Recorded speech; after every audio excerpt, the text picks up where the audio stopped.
In this video, I'll show you how to reset your Hisense Soundbar HS2100. I'll show you how to reset the soundbar itself and also the subwoofer that came with your soundbar in case this was the issue. So let's go on the soundbar. We'll do this first. Once the soundbar is turned on, we need to put it in optical mode. So over here we have the source selector button. Simply press on it until you hear optical. HDMI, ARC, Bluetooth, USB, aux,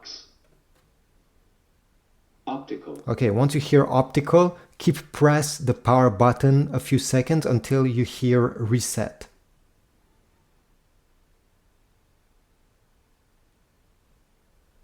Reset. Okay, now you lift your finger, and once you wait around 2 minutes just to make sure, don't touch anything, and then the power bar will be turned off. You simply need to turn it back on, and let me press over here, turn it back on, and it will be resetted.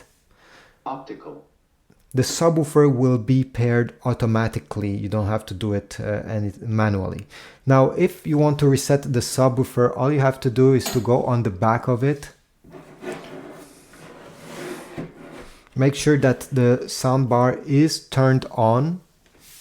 And you're going to find the pair button over here, you see, with the blue light.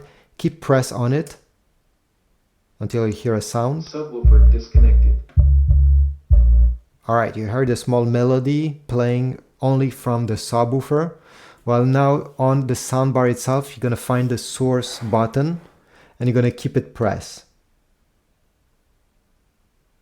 Subwoofer pairing. And once you hear subwoofer pairing, remove your finger, wait a few seconds. Paired. And now they are paired again. It has been resetted and everything is good. Leave a comment down below, subscribe, like, and I'll see you in the next video.